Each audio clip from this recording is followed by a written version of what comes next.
Inspector Thompson received a call on his mobile phone at 2 a.m., the ringtone slicing through the quiet of the night. Groggy but alert, he answered and was jolted awake by the urgency of the message.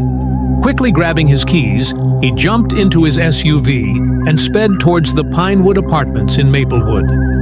The deserted highway stretched ahead, his siren wailing as he raced through the night. Thompson, known for his courage and years of service, was visibly shaken. What could have happened to make him so anxious? His thoughts were interrupted by another call. "Hello?" he answered, his voice tinged with stress. "Sir, the media's already here, surrounding the building. What are your orders?" "Seal off the apartment. Don't let anyone in until I arrive. Have the forensic team arrived yet?" "Not yet, sir. They're on their way." "Good. I'll be there soon." As Thompson's SUV barreled towards the apartment, his phone rang again. "Hello? Thompson, are you up to speed on the situation?" "Yes, I'm en route. Where are you, Davis?" "I'll join you shortly." "Any leads on who could be behind this?" "Let's discuss it when we get there. Just wait for me." When Thompson arrived, he was bombarded by reporters.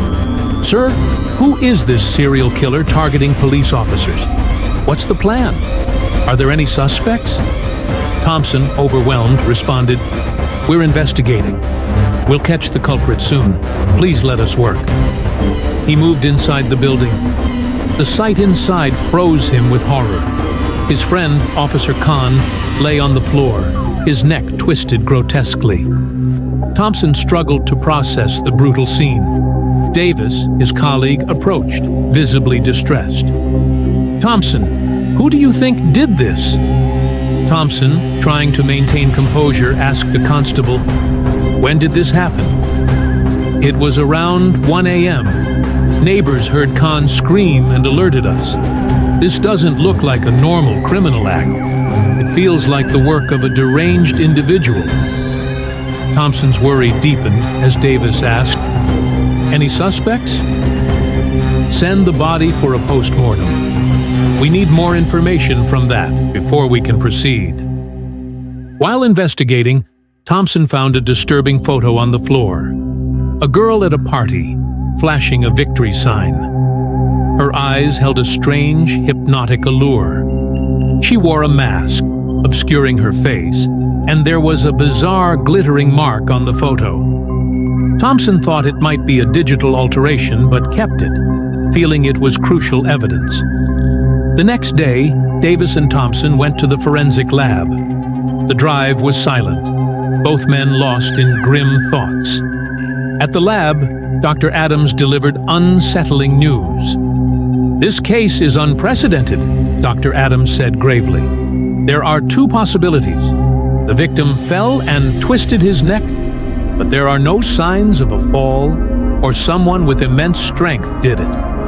Given Khan's strength, it's improbable. I need more time to determine the cause." Both men were shocked. They returned to the station, their minds heavy with questions. That night, Thompson drove home through a storm, exhausted and pressured by media. Around midnight, a drenched girl appeared in front of his car, begging for help. "Sir, my car broke down and no one has stopped. Can you give me a lift?" Thompson scolded her. "It's dangerous out here. What if something happened to you?" After a deep breath, he relented. "All right, get in." As they drove through the storm, Thompson asked, "Where were you at this hour?" "From a friend's place," she replied. "It's not safe to be out at night," Thompson said. "A girl like you should be cautious." The girl retorted, "But I don't trust police officers either." Thompson laughed nervously. "Why shouldn't you? We're here to protect you." The girl went silent, her demeanor changing. She then said in a chilling tone, "Not all police officers are as decent as you, Inspector Thompson." Thompson looked at her with growing unease. "Who are you? How do you know my name?" The girl's smile turned sinister. Maybe your memory isn't as sharp as it should be. Don't you remember choking me to death because I was going to testify against you? Thompson's face went pale, his body shaking. Why, what did I forget? Who are you? The girl's voice dropped to an icy whisper. Have you forgotten how you buried me in the woods, thinking you'd get away with it? Thompson's terror reached a climax. His heart pounded as a cold dread enveloped him. That night, he met a grisly fate. His body found the next day in a horrific state. Sub-Inspector Davis received a call and drove to the scene. When he arrived, he found Thompson's body in a nightmarish condition. As he investigated, Davis discovered a photo clutched in Thompson's hand, the same one Thompson had found earlier. The girl's eyes still had that eerie charm, and she was holding out 3 fingers.